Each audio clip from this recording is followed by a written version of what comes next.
Bonjour à tous et nous voici pour cette deuxième vidéo avec la correction de l'exercice sur les données nominales. Cela me permet également de refaire un point et de refaire tous les développements possibles sur les données nominales, toutes les indications qu'il est possible de préciser. Donc voilà l'exercice que nous avions, le tableau de l'exercice. Donc pour rappel, l'énoncé disait que 500 personnes avaient testé une voiture pendant un mois et avaient ensuite répondu à un questionnaire. Cette question était: quelle est la qualité première de cette auto? Donc 282 personnes avaient répondu la consommation, 120 avaient répondu la sécurité, 10 avaient répondu le confort, 80 les performances et 8 enfin l'équipement intérieur.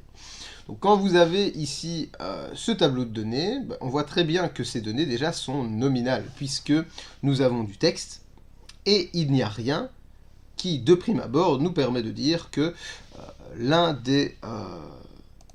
nous avons du texte, et rien ne nous permet de dire que la consommation est supérieure à la sécurité, ou inversement, ou le confort est meilleur que l'équipement intérieur. Donc on a bien des données textuelles, sans ordre, ce sont des données nominales. Donc, ensemble, nous allons construire le tableau de données statistiques pour des données nominales. Alors, ce tableau de données statistiques, pour commencer, donc, je vais créer ici un nouveau fichier, une nouvelle diapositive, voilà, sur PowerPoint. Donc, cette diapositive, je vais y créer un tableau. Donc j'insère ici un tableau. Donc mon tableau de données, avant de l'insérer, on va avoir 5 données possibles, plus évidemment la colonne des titres. Donc je vais avoir 6 lignes à mon tableau. Et pour le nombre de colonnes, je vais avoir besoin d'une colonne pour les données, une colonne pour les NI et une colonne pour les FI, comme on va le voir tout de suite. Donc allons-y, je vais insérer un tableau. Un tableau de 6 lignes et donc 3 colonnes comme ceci. Voilà. Alors, dans ce tableau, on a ici les XI. Donc ici, nous avons les XI avec un élément en indice. Voilà. XI. Et je vais évidemment centrer chacun des éléments ici du tableau, ce sera bien mieux. Les XI, je rappelle que les XI, ce sont les données, justement. On commence toujours le tableau par les XI, sauf avec des données continues, mais on le verra plus tard. Ici, on a les NI. Donc là, idem, je vais mettre le I en indice. Voilà. Et ici, nous avons les FI. FI, voilà, avec le I en indice comme ceci. Les NI représentent les effectifs, donc le nombre de données, le nombre de personnes qui ont répondu une des données. Et les FI, par contre, représentent les fréquences. Donc les fréquences, c'est ce qui nous permet donc de connaître un pourcentage. Donc ça donne une idée, qu'importe le nombre de données. Ici, par exemple, nous travaillons avec 500 données. Mais avoir, par exemple, donc je vais le répondre ici. Au niveau de la consommation, on avait 282 personnes. Mais 282, ça ne représente rien dans l'absolu. Si je vous dis 282 personnes, vous allez me dire, ah ben oui, c'est bien, parce que sur 500 personnes, plus de la moitié a répondu ça. Mais dans l'absolu, 282, si j'avais consulté 5000 personnes, 282 ne représente plus grand-chose. Tandis que la fréquence qui est ici va être beaucoup plus représentative, puisqu'on va donc calculer 282 sur 500. Pour cela, je vais utiliser la calculatrice devant vous. Voilà, comme ça vous verrez exactement tout ce qui se passe. Donc, pour calculer mes fréquences, je divise par donc le nombre total de données, c'est-à-dire par 500. Et on a donc ici 0,564. Voilà, je vais faire les mêmes opérations pour la sécurité. Voilà, le confort, les performances et l'équipement intérieur. 120.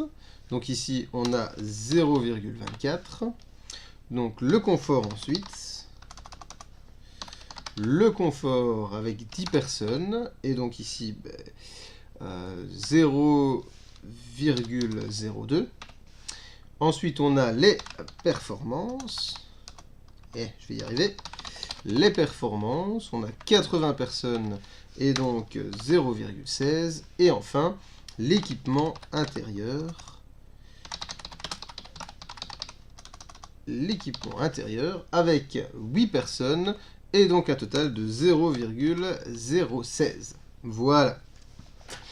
Donc, je n'ai pas évidemment fait tous les calculs à la calculatrice, mais si par exemple vous avez le confort, ben c'est la même chose, le confort 10 divisé par 500 et on obtient 0,02. Vous pouvez évidemment faire les mêmes opérations pour les autres éléments du tableau. Un point important qu'il y a ici, c'est évidemment le grand N. Donc le grand N qui est ici, voilà. Ici, on a N qui est égal à 500. Voilà, on a ce N qui est égal à 500. C'est un élément très important, évidemment, puisque c'est le nombre total de données. Donc le nombre total de données, 500, c'est très important. Ici, vu que ce sont des fréquences et que ce sont des pourcentages, comme on a divisé par 500, le total doit absolument faire 1. Donc ça, c'est quelque chose de très important également, et ça vous permet également de vérifier que vous ne vous êtes pas trompé. Si vous obtenez un total différent de 1, c'est que vous avez commis une erreur dans un de vos calculs, et donc à vous de vous corriger, vous pouvez vous le permettre. D'ailleurs, c'est ce que nous allons faire tout de suite, nous allons vérifier que le total de fréquences est bien égal à 1. 0,564 plus 0,24 plus 0,02 plus 0,16 plus 0,016 et nous arrivons bien à 1. Nous n'avons donc pas commis d'erreur. Et voilà pour notre tableau de données avec des données nominales. Nous n'avons rien d'autre à faire en plus, c'est tout.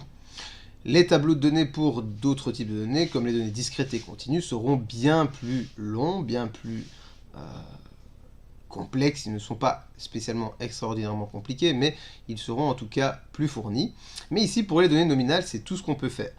On ne peut pas spécialement calculer d'effectifs cumulés ou de fréquences cumulées, comme nous verrons après, parce que ça n'a pas de sens avec des données nominales pour lesquelles il n'y a donc pas d'ordre. Deuxième étape, une fois qu'on a fait notre tableau de données, je vais peut-être d'ailleurs rajouter un premier titre ici, avec le tableau de données, voilà. Le tableau de données qui est ici. On a fini avec ça, donc maintenant on va continuer avec les graphiques. Alors, qu'est-ce qu'on peut faire comme graphique à partir de ça ? C'est très simple, hein. Donc on peut faire un graphique représentant les données. Donc ici, je vais par exemple sélectionner mes données qui sont là, voilà. Et je vais demander d'insérer ici, voilà, je vais venir ici, et je vais insérer un graphique, voilà. Comment doivent être représentées les données nominales ? Eh bien, on a deux possibilités, soit avec des bâtonnets, soit avec un graphique circulaire, donc un graphique en camembert, comme on dit en français, même si le terme graphique circulaire est un petit peu plus classe, et en anglais on dit bien un pie chart, donc un graphique en tarte. Voilà, et on peut également, donc comme je l'ai dit, faire avec des bâtonnets, mais pour l'instant je vais simplement donc utiliser un graphique en secteur pour vous montrer, voilà, comme vous pouvez le voir, graphique en secteur qui est ici. Les données, évidemment, je vais aller les reprendre ici, voilà, et je vais les ajouter ici sur Excel, voilà. Comme ça, j'ai mes données, et vous pouvez voir ici mon graphique qui a été représenté grâce à donc, Excel. On voit ici la consommation, qui est la plus grosse partie, la sécurité qui est ici, le confort, les performances et enfin l'équipement intérieur. C'est la meilleure façon probablement de représenter ceci graphiquement. Bon, évidemment, on peut modifier quelques petites choses au niveau du graphique, par exemple ajouter les pourcentages comme ceci, voilà, ça c'est peut-être plus intéressant. Et donc là, vous voyez qu'on a, je vais peut-être changer le titre également, donc là je vais mettre qualité première, voilà. Qualité première, voilà. Et donc là, on a notre graphique qui a été construit sous forme de graphique circulaire. Si vous devez vous-même calculer l'espace que prend ici le graphique, eh bien il suffit de faire une simple règle de 3. C'est-à-dire que vous savez que 100% sont associés à 360 degrés. Eh bien, donc, pour trouver à ce moment-là à combien de degrés seront associés le pourcentage que vous cherchez, par exemple ici, comme vous pouvez le voir, voilà, ici on avait 0,564, eh bien il suffit de réaliser une règle de 3, donc vous savez que 100% c'est 360 degrés, donc pour trouver le nombre de degrés, il suffit de faire 360 divisé par 100 fois 56,4, et on voit ici 203,04 degrés, et c'est effectivement l'espace qui a été trouvé ici. D'accord? Bien. Donc maintenant, on a fait ce premier graphique.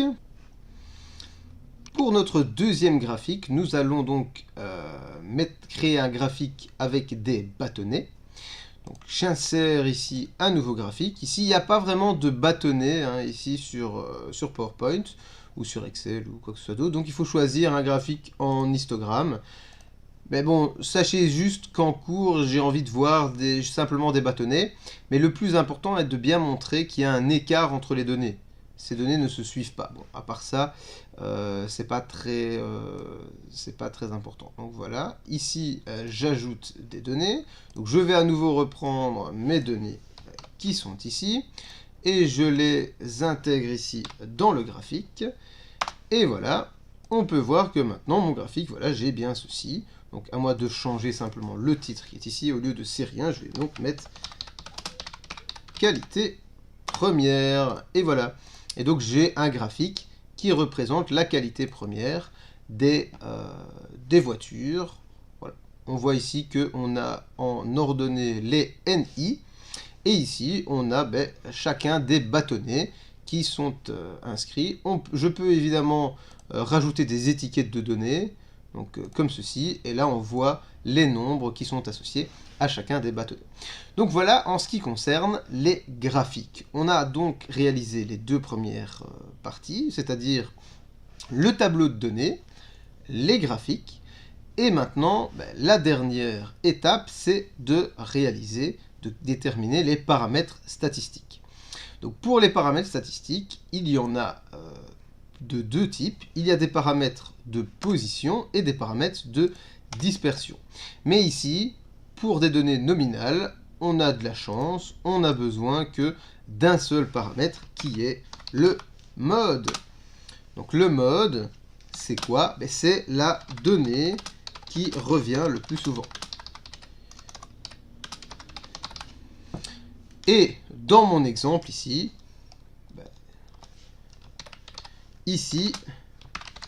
mode est égal à, on retourne dans le tableau et on regarde dans les NI ou dans les FI, hein, la plus grande valeur.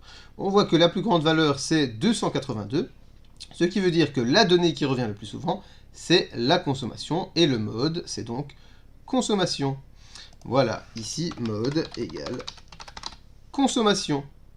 Voilà, on a terminé avec l'analyse de ces données nominales. Donc, comme vous pouvez le voir, les données nominales, c'est pas très compliqué. Il n'y a pas énormément de travail à faire. Avec le tableau de données, il n'est pas trop grand. Les graphiques ne sont pas très compliqués non plus. Et au niveau des paramètres statistiques, on n'a que le mode à calculer. Et le mode est facile à déterminer. Voilà pour ces données. Prochaine vidéo, nous analyserons des données discrètes.